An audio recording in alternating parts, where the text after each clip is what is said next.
Siap. Halo, selamat sore kabar. Gimana nih kabarnya? Ah, Halo, selamat sore juga. Alhamdulillah kabar baik. Kak Ah, Pandu gimana kabarnya? Alhamdulillah baik juga. Nih Mas, ada apa nih? Kita mau bikin apa jadwal Duh, hari sore ini? tuh. Iya nih. Duh, kalau udah ini ya pasti ada hal yang mau didiskusikan ini. Halo, Izin oh, sharing-sharing ya. Ini boleh boleh. ada hal yang mau dikonsultasikan gitu ya. Jadi, ini langsung aja ya. Boleh boleh Oke. boleh. Oke. Iya, soalnya gini. Jadi sebenarnya sih berangkat dari kegalauan juga sih. Hmm, Saya pikir ini juga bukan hanya dari diri saya sendiri, tapi kayaknya ini juga sudah menjadi keresahan atau kecemasan dari masyarakat umum deh kayaknya kalau masalah ini. Jadi tuh ini berkaitan dengan tawuran di kalangan remaja. Nah, khususnya yang terjadi di sekitarku, di sini di wilayahku seperti itu. Jadi tuh belakangan ya beberapa bulan terakhir tuh banyak banget sering banget terjadi tawuran dan aku itu kan salah satu orang yang kadang turun untuk melakukan pendampingan kayak gitu baik itu kepada pelaku korban gitu kan. Oke. Jadi tuh aku tuh rasanya kadang tuh udah pada tahap yang lelah banget gitu rasanya Hmm, tuh. Kok begini-begini amat, kapan beresnya, kapan selesainya, kok anak-anak remaja sekarang tuh gambarannya tuh negatif banget gitu ya. Jadi kadang tuh aku berpikir keras gimana gitu cara mengatasi hal-hal seperti ini gitu kan. Karena hmm, jujur memang apa dengan jumlah pelaku yang banyak, kemudian dengan intensitas yang cukup tinggi juga gitu kan, dan bahkan kadang tuh pelakunya tuh mengulang gitu, orang-orang hmm, itu lagi gitu kan.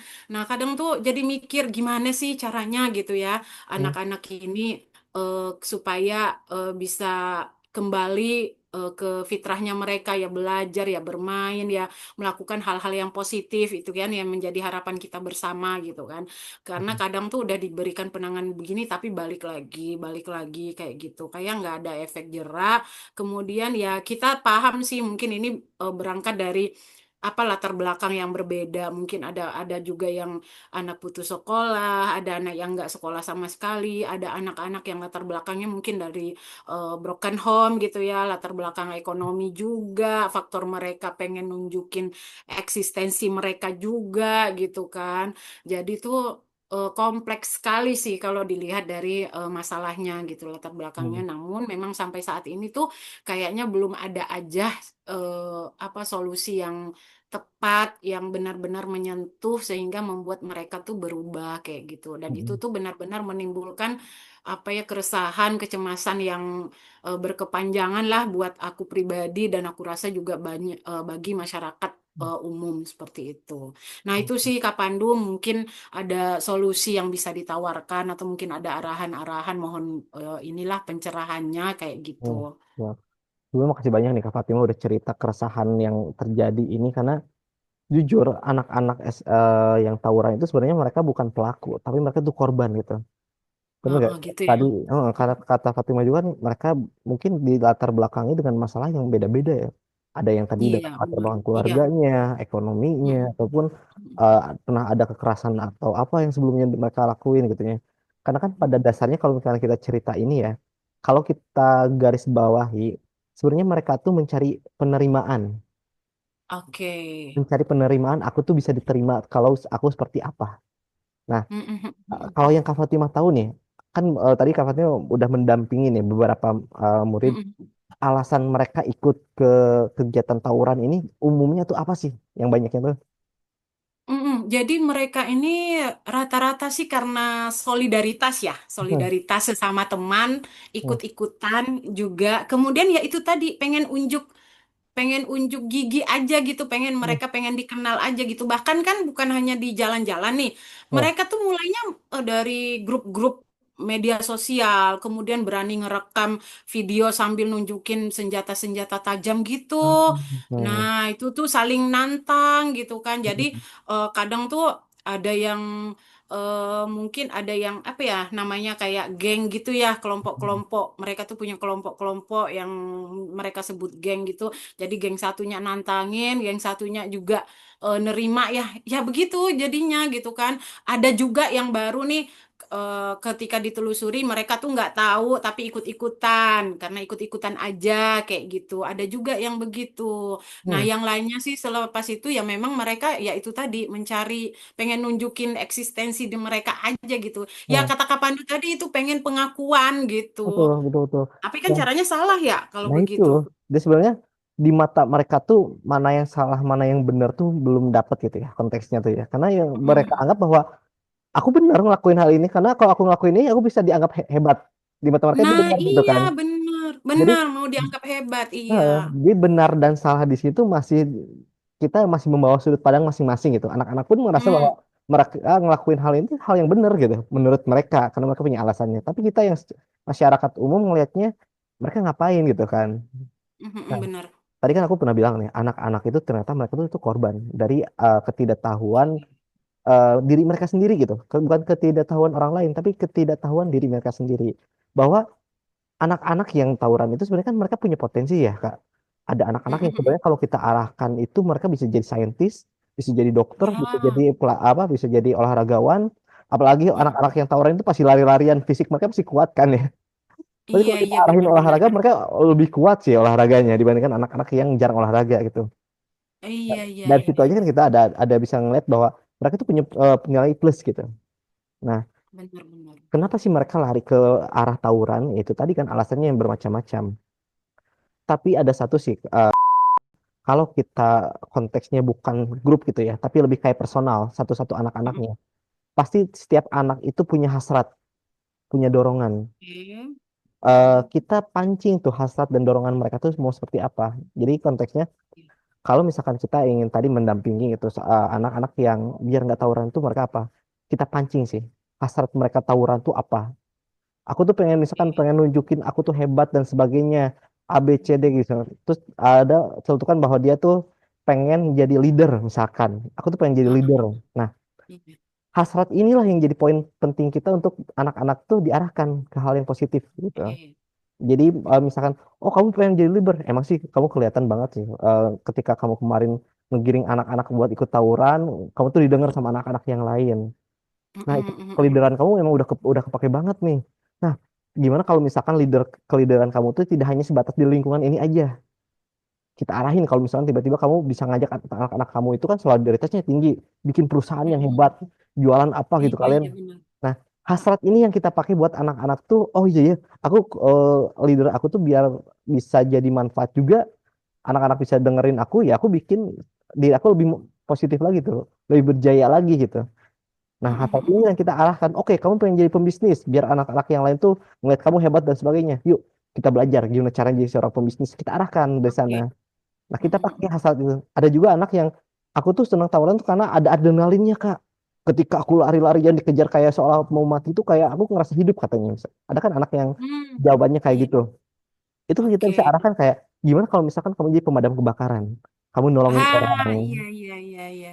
Nah, Iya iya itu. iya. Jadi kalau misalkan kita arahin hal-hal ke sana gitu, mereka akan seneng kok, Kak. Oke. Benar benar benar benar. Hmm, Iya iya iya. Iya kayak ya gitu benar sih. ya. Ya, jadi Iya mereka ini butuh diarahkan sih. Iya. iya, mereka butuh diarahkan Diarahin. kita Fatima. Jadi kalau misalkan kita lihat konteksnya ingin menyalahkan mereka, ya pada akhirnya mereka akan balik lagi ke tawuran. Tapi kalau Mm-mm. kita apa ya mengikuti hasrat mereka, mendorong bahwa potensi mereka tuh bisa diarahkan ke arah yang mana yang lebih positif, mereka mau kok. Dan juga sih Oke. Kak Fatima ini perihal kayak tadi anak-anak yang punya background broken home dan sebagainya. Mungkin ada sebagian anak-anak juga yang dia tuh sebenarnya pengen nyari ruang buat bercerita. Kayak tadi ya Hmm. solidaritas. Solidaritas datang itu kan karena dia ngerasa diterima sama lingkungannya. Nggak pernah Oke. dihakimin. Dia kan cerita A, B, C, D nggak dihakimin tuh sama lingkungannya. Nah, rasa inilah yang dia rasa kalau aku cerita ke orang lain tuh nggak ada yang bisa ngertiin aku. Nah, kita sebagai pendampingnya lah yang jadi harus bisa menerima hal itu. Apapun yang dia ceritakan awalnya, kita minimalis yang namanya penolakan. Biar mereka tuh bisa cerita full apa yang mereka rasakan. Mau itu baik atau buruk menurut kita. Lebih kayak beri ruang buat anak-anak itu. nyaman cerita dengan kita. Karena pada Oke. dasarnya tuh orang tuh seneng untuk didengarkan, bener nggak Kak Fatima? Benar banget. Nah, Iya, iya. itu sih yang kita jadiin kuncian buat anak-anak tuh nyaman buat ngobrol dengan kita. Baru barulah dari sana kalau mereka udah merasa percaya dengan kita, kita arahkan. Nah, Mm-mm. kebanyakan anak-anak kenapa lagi ke tawuran? Karena dia nggak dapat ruang yang ya aku selama ini ketika cerita sama orang ya nggak pernah didengar juga. Ya udah aku sama Oke. anak-anak yang udah sering dengerin aku aja, aku berangkatnya gitu. Nah, Mm-mm. udah misalkan kita udah kena nih motivasi setiap anak-anak itu seperti apa kita arahin Mm-mm. step by stepnya buat journaling buat mereka kalau misalkan tadi anak-anak yang pengen jadi pembisnis hebat yuk kita buat progres biar kamu bisa jadi seorang pembisnis yang hebat hari ini kita belajar apa gitu. Oh ada matematika ya udah kita jangan hiraukan pelajaran yang lain selain buat bikin kita orang kaya katanya jadi biar anak-anak tuh nggak stres buat aku harus hebat di semua mata kuliah, mata pelajaran gitu. Biar mereka tuh Iya. fokus dengan motivasinya gitu. Nah, baru dari sana kita munculkan rasa oh, misalnya belajar tuh menyenangkan juga ya, karena aku untuk menggapai Mm-mm. cita-cita aku. Nah, dari situ sih Mm-mm. kita bikin lihat progresnya kayak gimana. Terus anak-anak yang misalkan tadi butuh ruang buat cerita, kita sebagai tempat buat dia bikin nyaman juga biar mereka tuh cerita apa yang resahnya dia seperti apa keluh kesahnya dia seperti apa kita terima itu karena jangan sampai mereka cerita ke orang-orang yang nggak tepat gitu ya pada Nah, akhirnya iya. mereka akan tergiring dengan lingkungan yang seperti itu juga. Nah, iya, iya benar seperti terhakimi gitu ya. Jadi Mm-mm. intinya nih, oh iya benar. Jadi poinnya yang berarti kita dapatkan dulu nih kepercayaan mereka biar Betul mudah kita mengarahkan begitu ya. betul betul Kak Fatima itu banget sih Oke. karena Iya, anak-anak itu apalagi anak-anak itu sebenarnya mereka mencari figur iya benar. makanya kan mereka pasti ada satu leader yang didengar sama anak-anak yang lain kan mereka tuh mencari Benar, figur. benar, benar. Mm, Nah, mm, mm. daripada kita arahkan ke figur yang sebenarnya mereka juga nggak tahu itu tuh salah, kita lah jadi Mm-mm. figur yang bisa mengarahkan mereka ke sesuatu yang lebih baik gitu, Kak Fatima. Kayak Oke. gitu. Nah, mungkin misalkan kita sebagai orang yang terbatas nggak bisa apa yang ngerangkul semua orang sekaligus, mungkin kita bisa bantuan dengan orang tuanya, koordinasi dengan keluarganya atau pihak sekolah yang kalau misalkan ada anak nakal jangan langsung dijudgment kayak gimana, biar mereka tuh nyaman aja buat cerita di sekolah itu, biar mereka Iya, nyaman dulu benar. dengan kita, kayak gitu sih Kak Fatima. Iya, Hah? benar, benar. Kasihan juga sih aku bukannya itu karena mereka tuh pasti punya masa depan yang lebih cerah gitu Kak Fatima. Kalau misalnya diarahkan. Iya, benar, benar banget. Hmm. Iya sih. Kalau dipikir-pikir benar juga. Jadi mereka itu ya butuh butuh ruang buat butuh kita kasih ruang gitu ya. Kalau Hmm. misalnya terutama yang berkaitan dengan fisik deh kayaknya. Jadi kalau diarahin nih buat jadi atlet misalnya kan mereka bisa banget deh kayaknya ya. Ya Hmm. jadi itu iya ini makasih banyak loh Kak Pandu. Ini aku Hmm. punya gambaran jadinya kan. Ya tadi itu intinya dapetin dulu kepercayaan mereka biar mereka terbuka ya sama kita jadi Betul, mudah betul, kita ngarahin ya betul, betul mereka banget, itu sih. Jadi betul ini banget bisa ya. bisa juga nanti tuh kerjasama dengan mungkin organisasi apa sih kayak organisasi yang di bidang olahraga, seni Hmm. dan lain sebagainya itu ya. Oke, Iya, oke, oke, itu oke. sih Kak Fatima. Jadi kita terima dulu aja emosi anak-anak itu gitu karena mereka tuh butuh ruang untuk menceritakan keluh kesah mereka gitu. Iya, iya Minimalis sih kayaknya judgment gitu. memang memang itu sih yang paling penting. Cuma memang mungkin nggak kepikiran selama ini karena udah merasa capek duluan. Iya Nah itu sih. tadi Itu makanya memang butuh nih menerima menerima nih menerima dulu penerimaan. gitu. Itu yang penting sih sebetulnya ya. Iya sih. Jadi kita juga kerjanya mungkin itulah mungkin selama ini kenapa jadi beban karena tadi itu kurang menerima. Iya. Iya Hmm. benar banget Kak Pandu. Iya iya iya. Oke, sip sip Itu sip kayak sip. gitu sebetulnya. Kita mulailah dengan bikin mereka tuh nyaman dengan kita aja dulu gitu. Iya benar Itu sih. benar. Oke. Hmm. Sangat-sangat membantu Hmm. dan ada banyak gambaran nih bakal begini-begini ada makasih banyak ini Kak Pandu banyak Oke, siap. apa ya benar-benar dapat pencerahan gitu loh. Jadi tuh Makasih yang banyak tadi ya. aku mikirnya capek banget gitu ya. Hmm. Lahir batin kadang tuh capeknya lahir Ya, batin gitu tapi ya. Jadi jangan salah juga sih Kak Fatima. Kita pun yang menangani anak-anak jangan lupa untuk menjaga kesehatan mental kita gitu. hmm, Jangan sampai nah kita iya. capek dipaksain ya nanti nggak nyampe gitu ke anak-anaknya juga. Nah Tetap iya kita juga harus sehat benar-benar. itu. Iya, kitanya dulu dong harus sehat ya. Iya. Jangan Oke sampai kita deh. mengenai anak-anak malah kita yang jadi pasiennya. Iya, iya benar ya. Insya Allah. Makasih banyak loh ini Kak Ya, Pandu. Luar sama-sama Kak biasa. Fatima. Ini benar-benar dapat masukan dan saya sudah dapat gambaran bakal Mm-mm. ngapain. Nanti saya juga bakal sharing dengan teman-teman yang satu inilah satu circle buat dampingin mereka ini itu. Jadi nanti mungkin Boleh, ada boleh. program turunnya nanti mungkin ada program-program khusus nih buat Nah, mereka mantap. kayak. Boleh, boleh. Kalau misalkan butuh sharing bareng dengan aku sama teman-teman yang boleh sih Kak Fatimah. Nanti kita jadwalin aja. Oke, siap. Ah, ah. Dengan itu sih intinya jangan jangan ini ya nanti kalau aku pengen sharing lagi, konsultasi lagi, Kak Pandu mohon pencerahannya lagi kayak gitu. Oke, siap Kak Fatimah. Oke, ya udah sih kalau untuk saat ini makasih banyak. Aku udah dapat banget ini Hmm. pencerahannya. Mudah-mudahan nanti aku bisa apa realisasikan dengan teman-teman yang lain. Ya, Kak Pandu, makasih banyak. Mudah-mudahan sehat selalu sama-sama. ya. Amin. Kak Fatimah juga Makasih udah semangat. meluangkan Semangat. waktunya gitu, udah sharing Ya. ilmunya gitu. em, Nah, ah, aku oke tunggu deh kalau gitu. ikut pengen dengar Gimana? progresnya juga ya Kak Fatimah. Oke, siap-siap. Nanti aku bakal Ya. sharing lagi Oke. beberapa waktu ke depan. Oke, Oke deh. Makasih siap. banyak ya Kak Pandu. Sehat selalu. Sama-sama Kak Fatimah. Ya. Ya udah untuk sekarang makasih udah selesai sih saya rasa. Makasih banyak itu sih. Oke. Oke, sama-sama Kak Fatimah. See you. Oke, Ya. Assalamualaikum Kak Pandu. Waalaikumsalam warahmatullahi wabarakatuh. Aku izin N ya. Oke deh.